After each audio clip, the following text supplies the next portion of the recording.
안녕하십니까. 봄 경칩도 지나고 봄입니다. 다 주 안에서 건강하시길 바랍니다. 집에 가만히 있기 힘든 시절이지요. 존 크리스웰이라는 사람이 이런 말을 했어요. 만일 인생을 다시 살 수 있다면 가족과 함께 여행을 더 많이 다니고 석양을 더 자주 구경하리라. 산에도 더욱 자주 가고 강가에서 하루를 회상하리라. 하나님과 자신과 자연과 가족과 삶에 대해서 다시 새롭게 살아보겠다는 다짐이지요. 후회 없이 이 봄을 잘 지낼 수 있기를 바랍니다. 오늘은 성경 핵심 교리 강의 68번째 시간입니다. 영화에 대해서 말씀을 드리겠는데요. 먼저 하나님 말씀 한 곳 보겠습니다. 빌립보서 1장 20절로 24절 바울 사도의 고백입니다.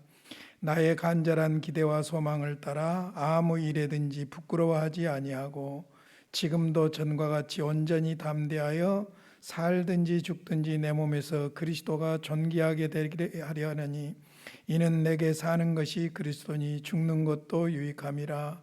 그러나 만일 육신으로 사는 이것이 내 일의 열매일진데 무엇을 택해야 할는지 나는 알지 못하노라. 내가 그 둘 사이에 끼었으니 차라리 세상을 떠나서 그리스도와 함께 있는 것이 훨씬 더 좋은 일이라. 그렇게 하고 싶으나 내가 육신으로 있는 것이 너희를 위하여 더 유익하리라. 아멘. 이제 오늘은 구원론 마지막으로 영화에 대해서 공부를 하겠는데요. 구원론을 마지막이니까 한번 구원의 과정을 복습해 보도록 하겠습니다.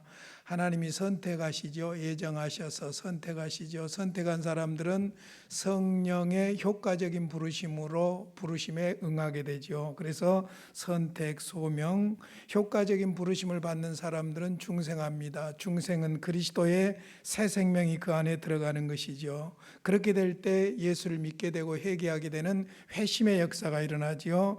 그럴 때 하나님의 법정에서 의롭다함을 얻게 되고 양자, 하나님의 자녀라는 일컬음을 받게 되지요.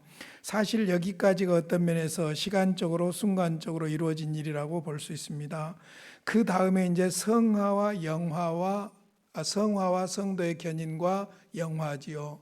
성화는 이 땅에서 점진적으로 계속해서 이루어지는 일이죠. 신분적으로는 완전합니다. 칭의와 양자에서 정리된 것처럼 완전하지요. 그러나 성화는 몸을 가지고 있는 동안 우리 이 땅에서 점진적으로 점점 변해가는 것이지요. 그리고 성도는 진실로 거듭난 그리스도인은 반드시 끝까지 인내하고 구원을 받습니다. 그리고 마지막 구원의 완성이 이제 영화라고 볼 수가 있죠. 그래서 영화는 구원의 마지막 단계고 구원의 완성입니다. 우리는 사실 영화만 아니라 어차피 영원을 사는 사람들이에요. 영원한 하나님의 계획 안에 있고 영원을 사는 사람들이라고 볼 수 있습니다. 자, 영화란 무엇인지 좀 정리를 해드리겠습니다. 하나님은 우리의 죽은 육체를 영원토록 땅에 남겨두지 않습니다. 지난번에 말씀드린 대로 사람은 죽으면 영혼은 하나님께, 그리고 육체는 흙으로, 그러다가 주님이 다시 재림하시면 그때 영혼과 육체가 연합해서 영원한 영광중에 들어간다고 말씀을 드렸지요. 그러니까 죽은 육체를 영원토록 땅에 남겨두지 않습니다. 그리스도가 우리를 구원하신 것은 단순히 우리의 영혼만 구원하신 것이 아니라 우리의 전 인격, 그러니까 영혼과 몸을 구원하셨지요. 그리스도의 구원 사역은 우리의 몸이 타락의 결과로부터 완전히 자유롭게 되기 전까지, 하나님께서 창조하신 세계가 완전해지기 전까지는 완성된 것이 아닙니다. 우리 몸의 구원은 오직 그리스도께서 재림하실 때만 일어나고 그때 우리의 죽은 몸의 부활을 경험하게 될 것입니다. 구원의 적용 과정 중에 부활체를 받는 단계를 영화라고 합니다. 이것이 바로 구원의 완성이죠. 마지막 영화의 단계입니다. 자, 로마서 8장 30절 구원의 과정을 요약해 주고 있는 말씀이죠. 또 미리 정한 그들을 하나님이 예정하시고 선택하시죠. 또한 부르시고 소명이죠. 부르신 그들을 또한 의롭다 하시고 칭이죠. 의롭다 하신 그들을 또한 영화롭게 하셨느니라. 그래서 선택과 소명과 칭의와 영화로 요약을 해놨고 이 본문을 통해서 선택, 소명, 중생, 회심, 칭의, 양자, 성화, 성도의 견인, 영화 이 과정을 확대해서 지금까지 설명해 온 것입니다. 로마서 8장 16절로 17절에 보면 우리가 영원한 상속자라는 것을 말씀합니다. 성령이 친히 우리의 영과 더불어 우리가 하나님의 자녀인 것을 증언하시나니 자녀이면 또한 상속자 곧 하나님의 상속자요 그리스도와 함께한 상속자니 우리가 그와 함께 영광을 받기 위하여 영화를 위해서죠. 고난도 함께 받아야 할 것이니라. 로마서 8장 23절 25절입니다. 그뿐 아니라 또한 우리 곧 성령의 처음 익은 열매를 받은 우리까지도 속으로 탄식하여 양자될 것 곧 우리 몸의 속량을 기다리느니라. 영혼의 속량만 아니라 몸의 속량을 기다리느니라. 우리가 소망으로 구원을 얻었음에 보이는 소망이 소망이 아니니 보는 것을 누가 바라리요? 만일 우리가 보지 못하는 것을 바라면 참음으로 기다릴지니라. 영원한 영화, 이것을 소망하면서 믿음으로 산다는 것이지요. 자, 영화의 성경적인 근거에 대해서 좀 말씀을 드리겠습니다. 영화, 특별히 몸의 부활에 대한 성경적인 근거로 가장 뚜렷한 증거가 고린도전서 15장이에요. 부활장이라고 그러죠. 그래서 고린도전서 15장 특별히 12절로 58절까지 부활체에 대한 설명을 잘 해주고 있는데 15장 22절로 24절에 보면 이런 말씀이 있습니다. 아담 안에서 모든 사람이 죽은 것 같이 그리스도 안에서 모든 사람이 삶을 얻으리라, 생명을 얻으리라. 그러나 각각 자기 차례대로 되리니 먼저는 첫 열매인 그리스도요. 자, 부활의 순서를 말해요. 첫 열매인 그리스도가 부활하셨죠. 우리의 부활의 첫 열매가 되셨죠. 다음에는 그가 강림하실 때 그리스도에게 속한 자요, 그리스도에게 속한 자들이 부활하게 되지요. 그 후에는 마지막이니 그가 모든 통치와 모든 권세와 능력을 멸하시고 나라를 아버지 하나님께 바칠 때라. 마지막에 모든 사람들이 다 부활해서 심판을 받게 된다는 것이죠. 그리고 하나님의 구원 역사가 마무리가 되어지는 것입니다. 고린도전서 15장 51절 52절입니다. 보라 내가 너희에게 비밀을 말하노니. 자, 아직 우리가 경험하지 못한 것을 비밀이라고 그러죠. 우리가 다 잠잘 것이 아니요, 다 죽어 있는 것이 아니다 그 말이죠. 잠잔다는 말은 죽어 있다는 말이죠. 마지막 나팔의 순식간에 호련히 다 변화되리니. 주님이 대재림하실 때 대종말이 이루어지는데 여기 중요한 단어가 세 가지가 있어요. 순식간에, 호련히, 다 변화되리니. 순식간에, 주님이 오실 때 순식간에, 시간적으로 공간적으로 계산할 필요가 없어요. 뭐 주님이 미국으로 온다고 미국으로 갈 필요도 없고 산으로 온다고 산으로 갈 필요도 없고 시공을 초월해서 순식간에, 그것도 호련히, 그리고 다 변화한다는 거예요. 믿는 자나 안 믿는 자나 다 대종말에 변화한다는 것이죠. 나팔 소리가 나매 죽은 자들이 썩지 아니할 것으로 다시 살아나고 우리도 변화되리라. 모든 사람이 다 부활하게 되고 영혼과 연합하게 되고 마지막 천국과 지옥으로 마무리가 되어진다는 것을 말합니다. 그러니까 고린도전서 15장 35절로 50절은 부활체의 본질에 대해서 구체적으로 말씀하고 있습니다. 재림하실 때 대종말이죠. 구원을 완성할 때죠. 살아있는 사람의 몸은 즉각적으로 새로운 부활체로 변화되지요. 그 부활체는 이제 지금 몸인데 지금 몸과 다른 완전한 몸이라는 것입니다. 자, 그 다음에 신자는 죽은 후 그리스도와 함께 있다가 마지막 날에 원래 몸과 결합합니다. 자, 신자의 영화에 대해서 살펴보겠습니다. 데살로니가전서 4장 14절로 18절입니다. 우리가 예수께서 죽으셨다가 다시 살아나심을 믿을진대. 무슨 말입니까? 예수 죽음 내 죽음, 예수 부활 내 부활, 예수의 나를 위한 죽으심과 부활을 믿을진대 이와 같이 예수 안에서 자는 자들도 하나님이 그와 함께 데리고 오시리라. 자는 자들은 누구를 말합니까? 이미 죽은 자들이죠. 그래서 개인적인 종말로서 죽음으로 하나님께 가 있는, 천국에 가 있는 사람들, 그들을 말하죠. 예수 안에서 자는 자들도 하나님이 그와 함께 데리고 오시리라. 우리가 주의 말씀으로 너희에게 이것을 말하노니, 자, 하나님의 계시의 말씀으로 증명합니다. 주께서 강림하실 때까지 우리 살아남아 있는 자도 자는 자보다 결코 앞서지 못하리라. 이 땅에 살아있는 사람도 죽은 자보다 앞서지 못한다는 것이죠.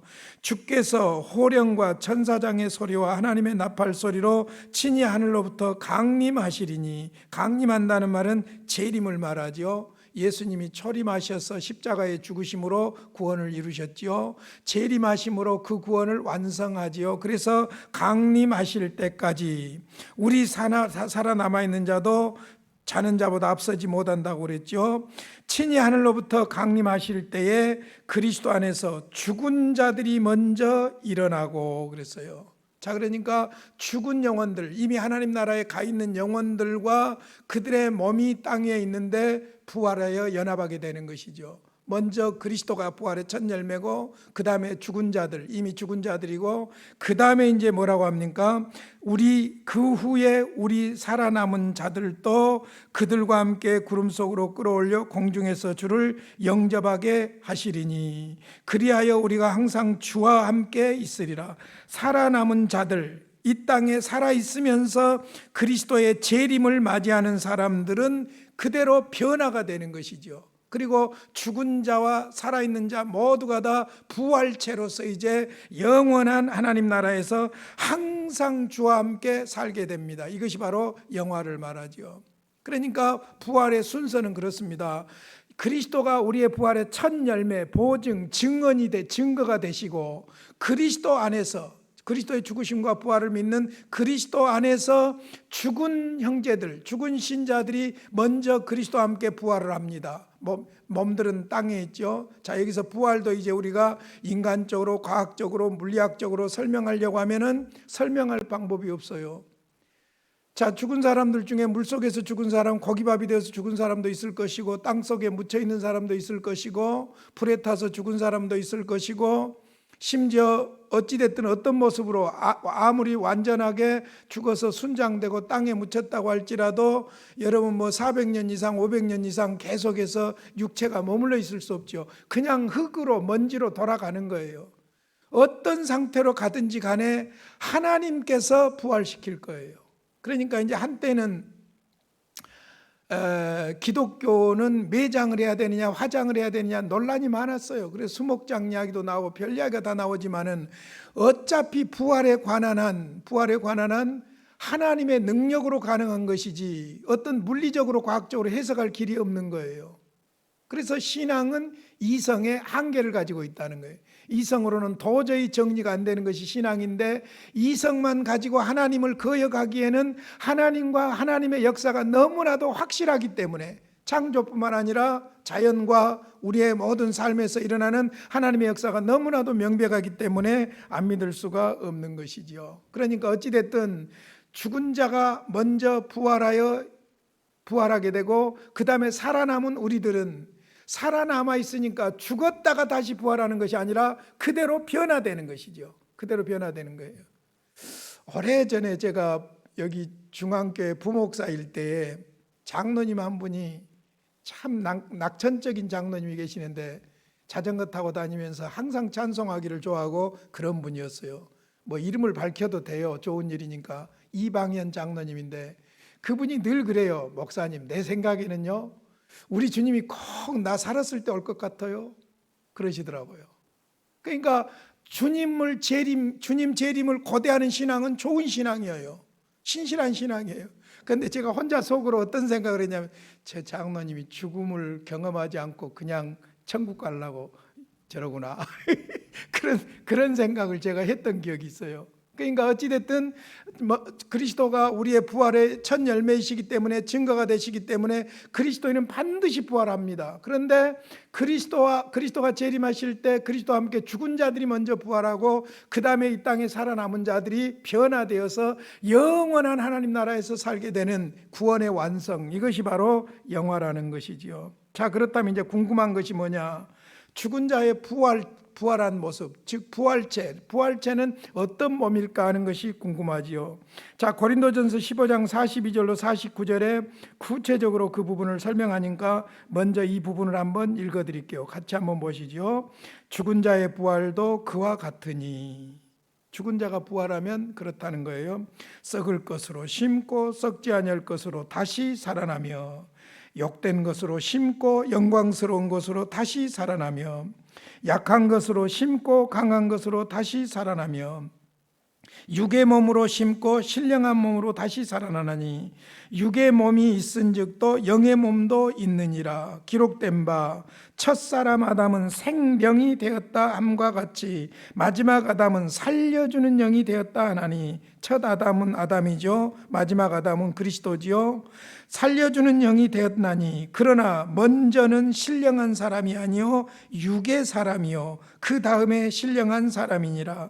첫사람은 땅에서 났으니 흙에 속한 자이거니와 둘째 사람은 하늘에서 나셨느니라. 무릇 흙에 속한 자들은 저 흙에 속한 자와 같고 무릇 하늘에 속한 자들은 저 하늘에 속한 자와 같으니 우리가 흙에 속한 자의 형상을 입은 것 같이 또한 하늘에 속한 이의 형상을 입으리라. 자, 이 말씀을 좀 더 구체적으로 한번 나누어서 생각해 봅시다. 네 가지 정도로 42절, 43절, 44절 계속 나타나는데요. 자, 어떤 부활체냐면은 첫째로 부활체는 썩지 않는다는 거예요. 42절, 죽은 자의 부활도 그와 같으니 썩을 것으로 심고 썩지 아니할 것으로 다시 살아나며, 지금 우리의 몸은 죽어서 썩을 몸이라는 거예요. 그러나 부활하게 되면 썩지 않는다는 거예요. 이 썩지 않는다는 말은 없어지지 않는다, 늙지 않는다, 질병이나 아픔이 없는 몸이다, 목마르거나 배고픈 몸이 아니다, 완전하게 건강하고 영원토록 강할 것이다. 우리의 부활체는 창조할 때 그 형상과 모습으로 지으신 창조의 정점이 바로 그 모습일 것이다. 그렇게 해석할 수가 있어요. 그러니까 아프지 않고 병들지 않고, 지금 몸은 몸인데 완전히 변화된 몸이에요. 썩을 것으로 심고 썩지 않을 것으로 영원하다는 것이죠. 자, 그 다음에 두 번째로 영광스러운 몸으로 다시 살아난다고 했습니다. 43절, 고린도전서 15장 43절, 욕된 것으로 심고 영광스러운 것으로 다시 살아나며 그랬어요. 욕된 것으로 심고 영광스러운 것으로 다시 살아난다. 그러니까 우리 몸은 이 땅에서 고난당하고 어려움이 많고 그렇지만은 이제는 완전히 변화된 그런 몸으로 다시 살아난다는 것이죠. 다니엘서 12장 1절로 3절에 보면은 대종말을 예언하고 있어요. 구약에서 말입니다. 그때 내 민족을 호위하는 큰 군주 미가엘이 일어날 것이요 또 환란이 있으리니 이는 개국 이래로 그때까지 없던 환란일 것이며 그때 내 백성 중 책에 기록된 모든 자가 구원을 받을 것이라. 계시록에도 이 말씀이 나오지요. 땅의 티끌 가운데서 자는 자 중에서, 흙에 묻힌 자를 말하죠, 많은 사람이 깨어나 영생을 받는 자도 있겠고 수치를 당하여서 영원히 부끄러움을 당할 자도 있을 것이며 지혜 있는 자는 궁창의 빛과 같이 빛날 것이요 많은 사람을 옳은 대로 돌아오게 한 자는 별과 같이 영원토록 빛나리라. 그러니까 주님이 오실 대종말을 구약에서 예언하면서도 이런 부분들을 설명하고 있습니다. 마태복음 13장 41절로 43절에 보면은 예수님께서 가라지 비유를 통해서 말씀하시고 그것을 설명하는 내용이 나와요. 인자가 그 천사들을 보내리니 그들이 그 나라에서 모든 넘어지게 하는 것과 또 불법을 행하는 자들을 거두어내어 풀무불에 던져 넣으리니 거기서 울며 이를 갈게 되리라. 그때 의인 의인들은 자기 아버지 나라에서 해와 같이 빛나리라. 귀 있는 자는 들을지어다. 그러니까 마지막에 부활해서 영광스러운 몸으로 주님과 함께 산다는 것이죠.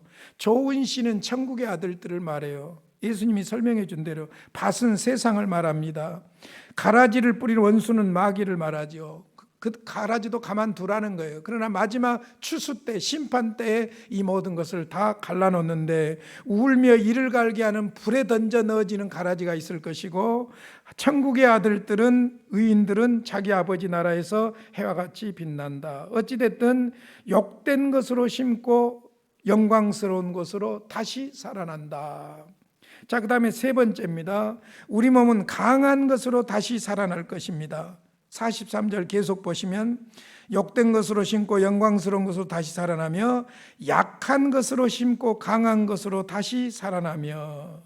여러분, 지금 현재 우리 몸은 참 약해요. 추우면 입어줘야 되고, 그러죠? 더우면 벗어줘야 되고, 배고프면 먹어줘야 되고, 병들면 수리해줘야 되고, 그러죠? 약한 존재예요.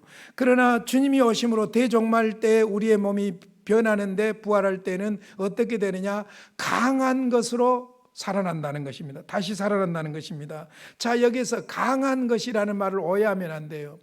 강한 것이라고 하니까 하나님처럼 전능한 몸이 된다든지, 혹은 이 땅에서 인간 슈퍼맨과 같은 그런 몸이 된다든지, 그런 개념은 아니에요.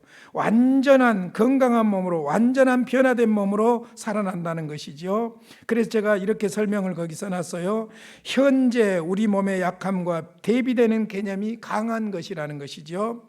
부활체는 질병과 노화로부터 해방될 것이며 강한 능력과 힘을 지닌 존재가 될 것입니다. 그러나 하나님과 같은 힘이 아닙니다. 물론 인간적인 슈퍼맨도 아닙니다. 하나님이 창조하셨을 때 의도하셨던 능력입니다. 그러므로 하나님의 뜻대로 우리가 하고자 하는 것을 할 수 있는 능력이 주어질 것입니다. 그러니까 하나님 나라에서는 완전히 변화된 완전한 몸으로 살게 될 것이라는 거예요. 죽지 않습니다. 병들지 않습니다. 고통이 없습니다. 그런 몸이죠. 그것을 강한 것으로 표현하고 있습니다.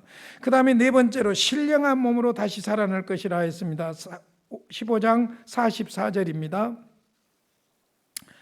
육의 몸으로 심고 신령한 몸으로 다시 살아나나니 육의 몸이 있은즉도 영의 몸도 있으리라.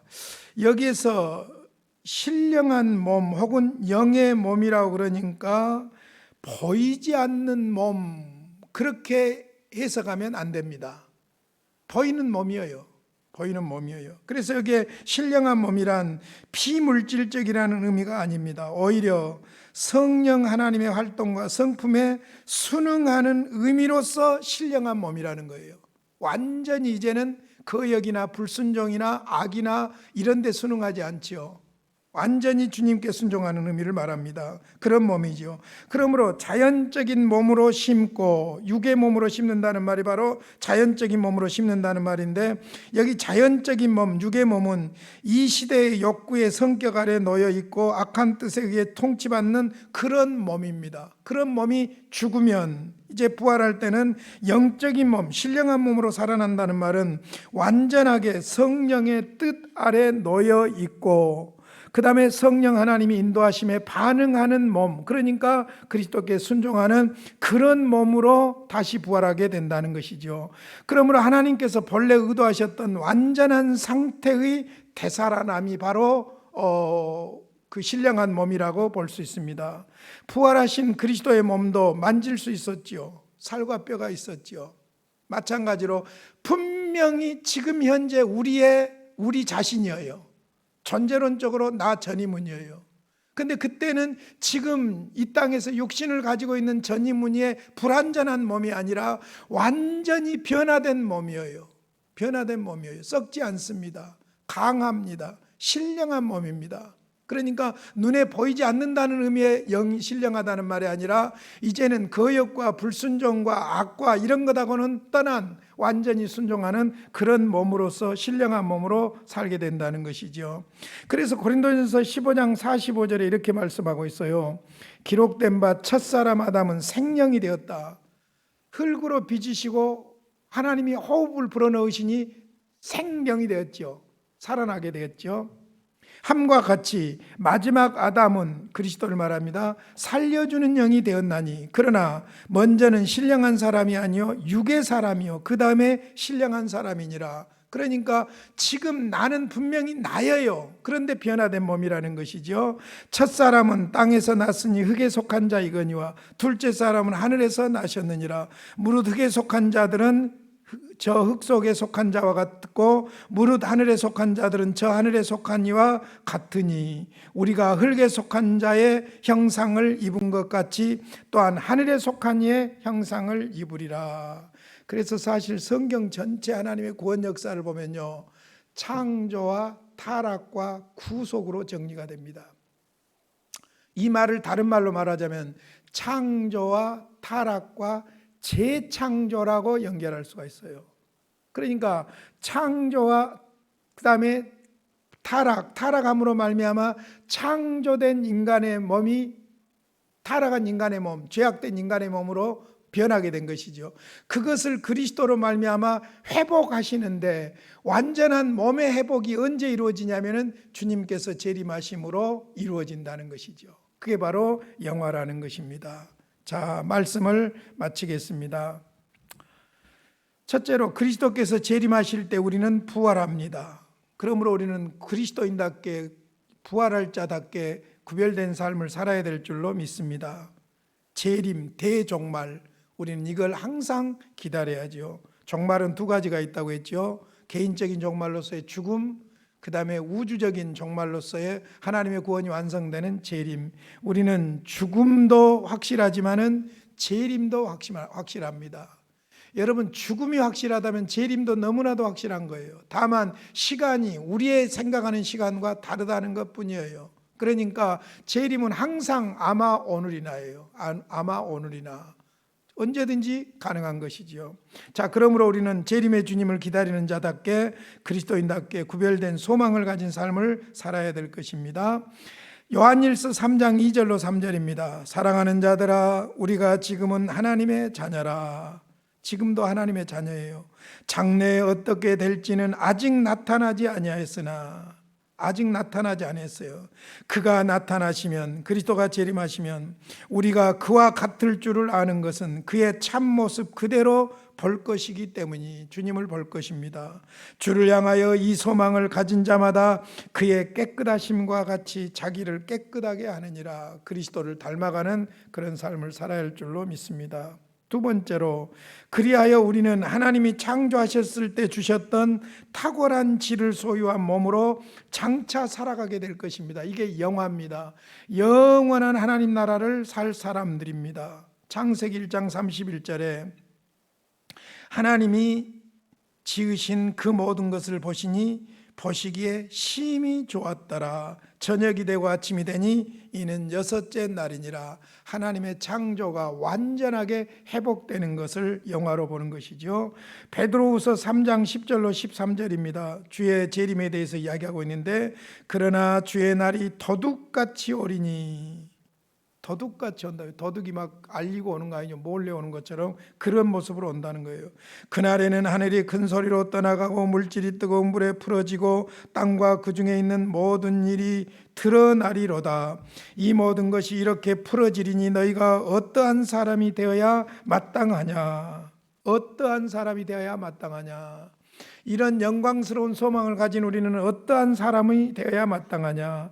거룩한 행실과 경건함으로. 거룩한 행실은 구별된 행실이에요.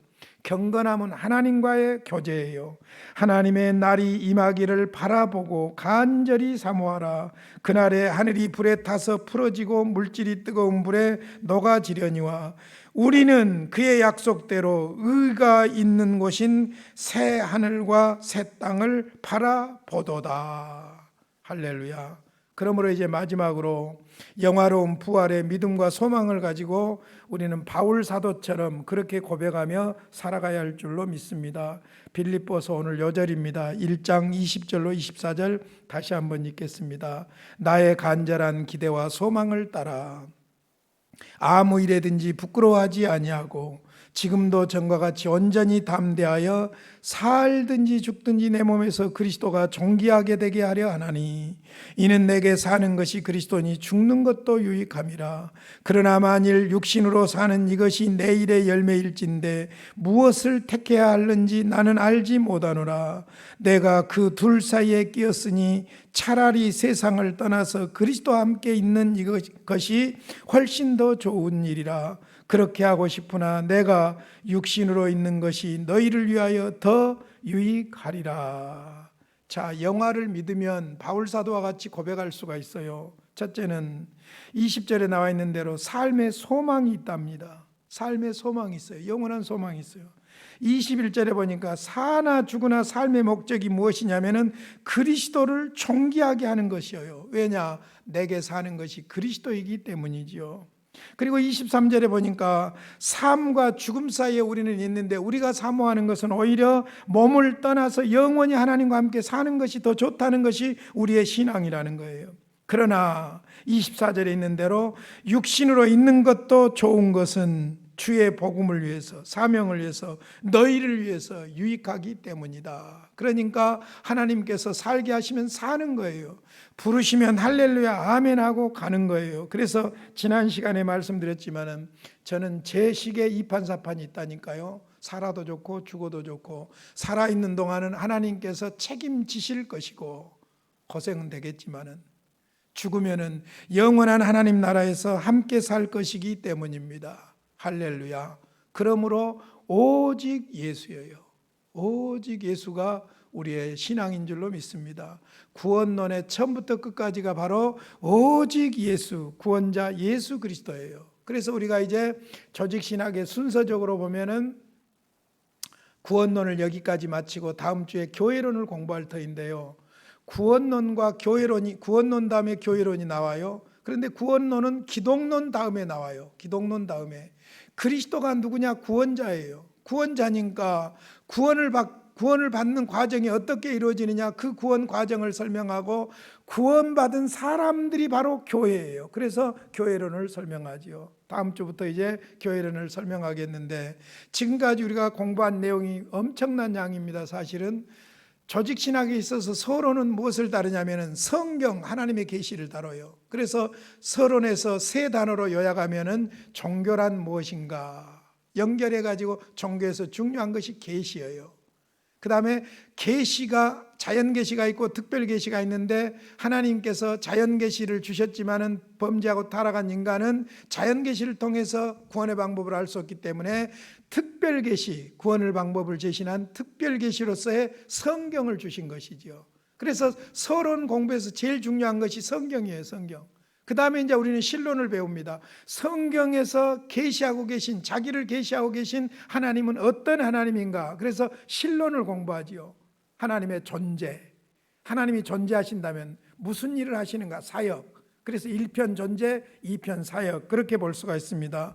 그 다음에 이제 하나님과 관계된, 하나님이 창조한 인간론을 공부하게 되죠. 성경에서 인간을 뭐라고 말하는가? 두말할 것 없이 하나님과의 관계 속에서 인간을 이야기해요. 하나님의 형상대로 창조된 인간이죠. 그런데 타락했지요. 그래서 인간을, 창조된 인간, 무음상태 인간, 그 다음에 타락한 인간, 범죄한 인간, 그 다음에 이제 구원론까지 연결되어서 되지만은 재창조된 인간, 하나님의 약속대로 구원받은 인간, 그렇게 인간론을 구별할 수 있죠. 그 다음에 이제 기독론은 그 죄인 인간을 구원하실 구원자 그리스도를 말하죠. 그래서 그리스도란 어떤 분인가? 존재, 그분이 하신 일이 무엇인가? 사역. 기독론의 핵심이 두 가지예요.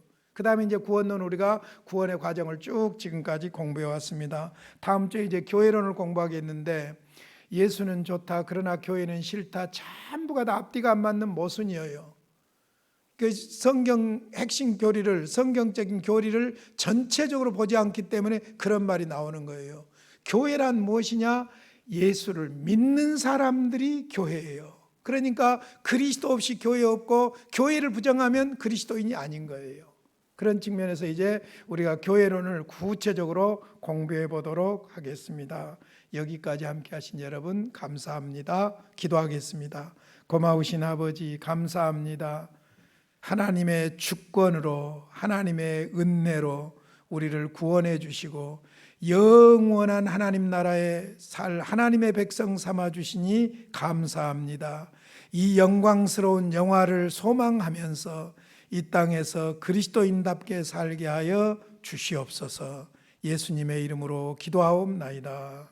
아멘.